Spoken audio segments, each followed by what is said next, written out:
ఓం నమ శివాయ. అందరికీ నమస్కారం అండి. డిసెంబర్ 19 శుక్రవారం రోజున ఈ సంవత్సరం 2025 సంవత్సరంలో చివరి అమావాస్య. ఈ అమావాస్యతోటి ఈ సంవత్సరం పూర్తయిపోతుంది. ఈ అమావాస్య రోజున కలబంద మొక్కతో ఇలా చేస్తే చాలు, తరతరాలు తిన్నా తరగని ఆస్తి వస్తుంది, తరగని ఐశ్వర్యం మీ సొంతం అవుతుంది, అదృష్టం వరిస్తుంది. అమావాస్య రోజున కలబంద మొక్కతో ఇలా చేస్తే 7 తరాలకు తరగని ఐశ్వర్యం లభిస్తుందని శాస్త్రాలు చెప్తున్నాయి. ఈ అమావాస్యకు ఎంతో శక్తి ఉంటుంది, ఎంతో ప్రాముఖ్యత ఉంటుంది. కనుక ఈ రోజున కలబంద మొక్కతో ఈ చిన్న పరిహారం చేసుకుంటే ఇంట్లో ఉండే దరిద్రాలన్నీ కూడా తొలగిపోతాయి వెంటనే. అలాగే తద్వారా మీ ఇంట్లోకి లక్ష్మీదేవి వచ్చేలాగా చేసుకోవచ్చు. కలబంద మొక్క చాలా మంచి మొక్క. కలబంద మొక్కలో ముక్కోటి దేవతలు ఉంటారని మన పురాణాల్లో ఎప్పుడూ కూడా చెప్తూ ఉంటారు. కలబంద మొక్కలో ఎటువంటి పరిహారాలు చేసినా అద్భుతమైన ఫలితాలైతే వస్తాయి. అలాగే వాస్తుశాస్త్రం ప్రకారం కలబంద మొక్కను అదృష్ట మొక్కగా పిలుస్తూ ఉంటారు. కలబంద మొక్కను ఇంటి దగ్గర పెంచితే చాలా మంచిది. కలబంద మొక్క శుభాన్ని సూచిస్తుంది. అంతేకాదు, మానవ జీవితంలో వచ్చే అనేక రకాల సమస్యలను కూడా కలబంద మొక్క పోగొడుతుంది. అటువంటి శక్తిని కలబంద మొక్క కలిగి ఉంటుందన్నమాట. చాలామంది కలబంద మొక్కను ఇంటి దగ్గర పెంచుకుంటూ ఉంటారు. అయితే ఈ కలబంద మొక్క ఏ వైపు వంగి పెరిగితే అంత ధనం వస్తుంది అని శాస్త్రాలు చెప్తున్నాయి. కలబంద మొక్క ఎప్పుడైనా సరే కుడివైపుకు వంగి పెరిగితే సంపాదన విపరీతంగా పెరుగుతుందని అర్థం. అలాగే అదే ఎడమ వైపున అల్లి పెరిగితే ఎప్పుడు కూడా ధనానికి లోటు రాదని అర్థం. అలా కాకుండా స్ట్రైట్గా తిన్నగా కలబంద పెరిగితే జీవితంలో బాగా ఎదుగుదల వస్తుందని అర్థం. ఇలా కలబంద మొక్క మన సంపదను వివరిస్తుంది. కలబంద మొక్క బాగా పెరిగితే లక్ష్మీదేవి అనుగ్రహం మీ మీద ఉందని అర్థం. కనుక కలబంద మొక్క సంపదతో ముడిపడి ఉంటుంది. అంతేకాదు, కలబంద మొక్కతో ప్రత్యేకంగా ఒక పరిహారం చేస్తే చాలు, 7 తరాలకు సరిపడ్డ ధనం అనేది వస్తుంది. మీకు ఉండే కష్టాలన్నీ కూడా తీరిపోతాయి. దరిద్రం అంతా కూడా పోతుంది. ధనలాభం కలుగుతుంది. అనుకున్న పనులన్నీ కూడా అనుకున్నట్లుగా జరిగిపోతాయి. నరదృష్టి, నరఘోష అన్నీ కూడా ఈ కలబందతో తొలగిపోతాయి. మీకున్న ధన సమస్యలన్నీ కూడా తీరిపోతాయి. విపరీతంగా సంపాదన అనేది పెరుగుతుంది. మరి ఈ అమావాస్య రోజున కలబంద మొక్కతో ఏం చెయ్యాలి అనే విషయాన్ని ఇప్పుడు మనం తెలుసుకుందాం. అలాగే కాలికి నల్లదారం కట్టుకోవాలి అని ఎదురు చూసేవారు అమావాస్య రోజు కాలికి నల్లదారం కట్టుకుంటే మంచి ఫలితాలు ఇస్తాయి. ఈ అమావాస్య రోజున చక్కగా స్త్రీలు ఎడమ కాలికి నల్లదారం కట్టుకోండి. అదే పురుషులు అయితే కుడి కాలికి నల్లదారాన్ని కట్టుకోవాలి. అంతేకాదు, ఇది వరకు కాలుకు కట్టిన నల్లదారాన్ని మార్చాలి అనుకునేవారు కూడా ఈ అమావాస్య రోజున మార్చుకోవచ్చు. అంటే కాలికి నల్లదారం కట్టిన 2 నెలల తర్వాత దాని ఎనర్జీ అనేది పోతుంది. అంటే దిష్టి తగలకుండా ఆపే శక్తి అనేది పోతుంది. అప్పుడు ఆ నల్లదారాన్ని తీసేసి ఏదైనా చెట్టు మీద పడేసి ఇంకొక కొత్త నల్లదారాన్ని కట్టుకోవాలి. ఇలా కాలికి నల్లదారం కట్టుకునే ముందు మీ ఇష్టదైవాన్ని మనసులో ఖచ్చితంగా తలుచుకొని ఆ తర్వాత నల్లదారాన్ని కాలికి కట్టుకోండి. ఇలా కట్టుకోవడం వల్ల మీకు ఎటువంటి దిష్టి తగలకుండా ఉంటుంది. అమావాస్య రోజు ఇంటి దగ్గరకు కాకులు వస్తే పొరపాటును కూడా వాటిని తరమకండి. అలా అని వాటిని మీరు ఏమీ చేయకూడదు. ఇంటి దగ్గర నుండి తోలకూడదు. అలా కాకుల్ని తోలితే పెద్ద దోషం తగులుతుంది. ఈ అమావాస్య రోజు మీరు పూజలు పరిహారాలు ఏమీ చేయకపోయినా పర్వాలేదు. కానీ ఇంటి దగ్గరకు కాకులు వస్తే మాత్రం వాటికి ఏదో ఒక ఆహారాన్ని పెట్టండి. అంటే అన్నము, గింజలు, అవి ఏమైతే తింటాయో అవి నీరు, అలా ఏదో ఒకటి కాకులకి పెట్టండి. ఇలా మీకు ఏది అందుబాటులో ఉంటే అది కాకులకి ఆహారంగా పెట్టండి. ఎందుకంటే ఈ అమావాస్య రోజు మీ ఇంటి పెద్దలు అంటే పితృదేవతలు కాకుల రూపంలో మీ ఇంటికి వస్తారు. అలా వచ్చిన వారికి ఏదో ఒకటి ఆహారంగా పెడితే వారు ఎంతో సంతోషపడి సంతృప్తి పడతారన్నమాట. మన ఇంటికి వచ్చేది మన పెద్దలు మాత్రమే. మిమ్మల్ని మీ కుటుంబాన్ని దీవించి వెళ్తూ ఉంటారు. అలా కాకుండా మీ ఇంటికి వచ్చిన కాకుల్ని తోలేస్తే వారికి కోపం వచ్చి మిమ్మల్ని క్షమించరు. కాబట్టి ఈ విషయాన్ని అందరూ కూడా గుర్తుపెట్టుకోండి. ఈరోజు మీ ఇంటి దగ్గరికి కాకులు వస్తే వాటిని తోలకుండా వాటికి ఏదో ఒకటి ఆహారంగా పెట్టి పంపండి. అలాగే కలబంద మొక్కతో సమస్త దేవతలు కొలువై ఉంటారు. ముగ్గురు అమ్మలు కూడా కలబంద మొక్కలో కొలువై ఉంటారు. అంటే లక్ష్మీదేవి, పార్వతీదేవి, సరస్వతీదేవి కలబంద మొక్కలో కొలువై ఉంటారని మన శాస్త్రాల్లో, జ్యోతిష శాస్త్రాలు చెప్తూ ఉన్నాయి. ఈ అమావాస్య రోజున కలబంద మొక్కతో ఒక పరిహారం చేసుకోవడం వలన అదృష్టం మిమ్మల్ని వరిస్తుందని, మీ అంత అదృష్టవంతులు ఎవరు ఉండని పరిహార శాస్త్రం చెప్తుంది. ఈ కలబంద మొక్క పరిహారం చేయడం వలన ధనానికి ధనం వస్తుంది. మీ మీద ఉన్న జనాలు, ఏడుపులు అన్నీ కూడా తొలగిపోతాయి. మీకున్న దోషాలు అన్నీ కూడా పోతాయి.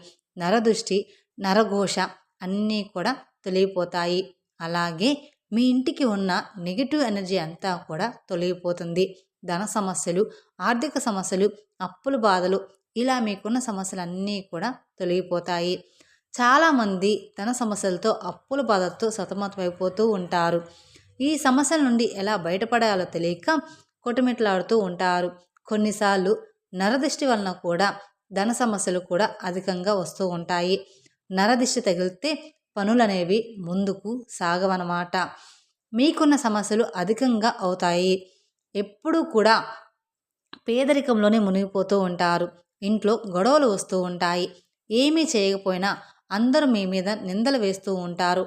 నరదిష్టి చాలా భయంకరమైనది. నరదిష్టి వలన అనేక అనర్థాలనేవి జరుగుతూ ఉంటాయి. ఎంతో శక్తివంతమైన అమావాస్య రోజున మీరు ఈ కలబంద మొక్కతో ఒక పరిహారం చేసుకుంటే మీకున్న నరదిష్టి అంతా కూడా పోతుంది. ధన సమస్యలు, అప్పుల బాధలు, మీకున్న కష్టాలు, గొడవలు అన్నీ కూడా తీరిపోతాయి. విపరీతమైన ధనం లాభం అనేది మీకు ఖచ్చితంగా కలుగుతుంది. కలబంద మొక్కకు నరదిష్టిని తొలగించే అద్భుత శక్తులు ఉంటాయి. అంతేకాదు కలబంద మొక్క మన కష్టాలను తీర్చగలదు. మన జీవితాన్ని అద్భుతంగా మార్చగలదు. మీకున్న దరిద్రాన్ని అంతా కూడా వదిలించగలదు. దరిద్రం అంటే ధనం లేకపోవడం అని చాలామంది భావిస్తూ ఉంటారు. అది చాలా తప్పు. ధనం అంటే మీరు ఏదో అనుకుంటారు. కానీ దరిద్రం అంటే ధనం లేకపోవడం ఒక్కటే కాదు, మంచి ఆరోగ్యం లేకపోతే అది కూడా దరిద్రమే. కడుపు నిండా తినలేకపోవడం అది కూడా దరిద్రమే. కంటి నిండా నిద్ర లేకపోవడం ఇది కూడా దరిద్రమే. పిల్లలు మాట వినకపోవడం దరిద్రమే. పిల్లలు లేకపోవడం కూడా దరిద్రమే. ఇలా ఒక్కటని ఏమీ లేదండి దరిద్రం అనడానికి. ఇంట్లో ధనం ఉన్నా దాన్ని అనుభవించలేకపోవడం కూడా దరిద్రమే. ఎప్పుడు గొడవలు పడుతూ మనశ్శాంతి లేకుండా ఎంతో పెద్ద బంగ్లాలో ఉన్నా ఏమీ లాభం. ఇలా దరిద్రం రకరకాలుగా ఉంటుంది. ఈ కలబంద మొక్క పరిహారం చేసుకుంటే మీకున్న దరిద్రాలు అన్నీ కూడా వెంటనే తొలగిపోతాయి. మీరు సంతోషంగా మనశ్శాంతిగా ఉండగలుగుతారు. కలబంద మొక్క ఎంతో శక్తివంతమైనది. అందుకే అందరూ ఇంటి ముందు కలబంద మొక్కను కడతారు. ఇంటి ముందు కట్టకపోయినా ఇంటి ముందైతే ఖచ్చితంగా కడతారు. కలబంద మొక్కలో చాలా విశేషాలు ఉన్నాయి.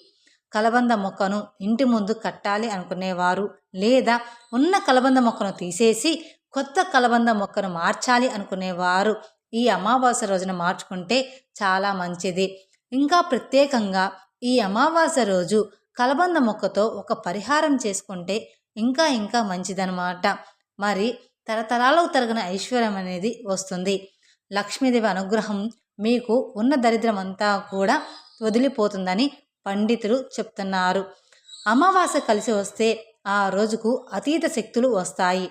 కనుక ఈరోజు కలబంద మొక్క పరిహారం చేసుకుంటే అద్భుతమైన ఫలితాలు అనేది వస్తాయని మన జ్యోతిషులు గ్రంథాలు చెప్తున్నాయి. అసలు కలబంద మొక్కతో ఏం చెయ్యాలి అంటే కనుక ఈ అమావాస్య రోజు చక్కగా ఒక కలబంద మొక్కను తెచ్చుకోండి. వేళ్ళతో సహా పీకి తెచ్చుకోండి. మీ ఇంటి దగ్గర పెంచుకునే మొక్కను అయినా సరే ఈ పరిహారానికి మీరు వాడుకోవచ్చు. లేదంటే బయట నుండి సపరేట్గా అయినా సరే తెచ్చుకోవచ్చు. ఇలా కలబంద మొక్కను తెచ్చుకొని ఆ మొక్కను ముందు తడి వస్త్రంతో శుభ్రంగా తొడవాలి. తర్వాత కలబంద మొక్కకు పసుపు కుంకుమలతో బొట్టు పెట్టండి. ముందుగా పసుపు రాసి ఆ పైన కుంకుమతో ఖచ్చితంగా బొట్టు పెట్టండి. తర్వాత ఆ కలబందను తీసుకొని వెళ్ళి ఒక రాగి ప్లేటు లేదా ఇత్తడి ప్లేట్లో పెట్టండి. ఇలా ప్లేట్లో పెట్టిన తర్వాత ఆ ప్లేట్లోని కొన్ని ఆవాలను వేయండి. అంటే 1 స్పూన్ ఆవాలను ప్లేట్లో వేయండి. ఆ పైన చిటికెడు కర్పూరం పొడిని కూడా వేయండి. చిటికెడు కుంకుమను కూడా వేయండి. ఇలా ఇలా కలబంద ఆవాలు, కర్పూరము, కుంకుమ ఇవన్నీ కూడా నెగిటివ్ ఎనర్జీని పోగొడతాయి. పాజిటివ్ ఎనర్జీని అట్రాక్ట్ చేసే వస్తువులన్నమాట. కనుక వీటన్నిటినీ కూడా ప్లేట్లో వేయండి. వీటితో పాటు 5 యాలకులను కూడా ప్లేట్లో వేయండి. ఎందుకంటే యాలకులు అంటే లక్ష్మీదేవికి ఎంతో ఇష్టమైనవి, చాలా ప్రీతికరమైనవి. ఈ యాలకులు అంటే లక్ష్మీదేవికి ఇష్టమైన వాటిల్లో మొదటిది యాలకులు. యాలకులు చెడును తొలగించి చేస్తాయి, నెగిటివ్ ఎనర్జీని పోగొట్టేస్తాయి, దరిద్రాన్ని తీసివేస్తాయి, మంచిని ఆకర్షిస్తాయి. కనుక 5 యాలకులు కూడా ప్లేట్లో వేయండి. తర్వాత వీటన్నిటికీ కలిపి ధూపం చూపించి ఆ ప్లేట్ను చేత్తో పట్టుకొని ఒకసారి ఇల్లంతా తిరగండి. అన్ని గదుల్లో కూడా తిరగండి. బెడ్రూమ్, పూజ గది, కిచెన్లో, ఒక బాత్రూమ్ తప్ప అన్ని గదుల్లో తిరిగేయండి. చివర్లో హాల్లోకి తీసుకువచ్చి ఈ ప్లేట్ను అలా అక్కడ అందరికీ కనిపించేలాగా ఏదైనా ఒక టేబుల్ మీద కానీ పెట్టి వదిలేయండి. మీ ఇంట్లో చిన్నపిల్లలు ఉంటే ఆ పిల్లలకు అందకుండా కొంచెం హైట్లో పెట్టండి అన్నమాట. అంటే ఎత్తుగా అలా పెట్టి వదిలేయండి. అలా పెట్టడం వలన మీ ఇంట్లోని సమస్యలన్నీ కూడా తొలగిపోతాయి. నెగటివ్ ఎనర్జీ అంతా కూడా తొలగిపోతుంది. మీ ఇంటికి ఉన్న నరదిష్టి, నరఘోష అన్నీ కూడా లాగేసుకుంటాయి ఈ వస్తువులు. ఈ ప్లేట్ను అలాగే 3 వారాల పాటు ఉంచవచ్చు. తర్వాత 3 వారాల తర్వాత ఆ ప్లేట్లోని తీసి దాంట్లోని ఆవాలను, కుంకుమను, కలబంద మొక్కను పారే నీటిలో పడేయాలి. అమావాస్య కలిసి వచ్చిన రోజున కలబంద మొక్కతో ఈ తేలికపాటి పరిహారం చేసుకుంటే చాలా అద్భుతాలు జరుగుతాయి. మీకున్న దరిద్రం అంతా కూడా వెంటనే తొలగిపోతుంది. ధన సమస్యలన్నీ కూడా పోతాయి. ధనలాభం కలుగుతుంది. తరతరాలు తరగని ఐశ్వర్యం లభిస్తుంది.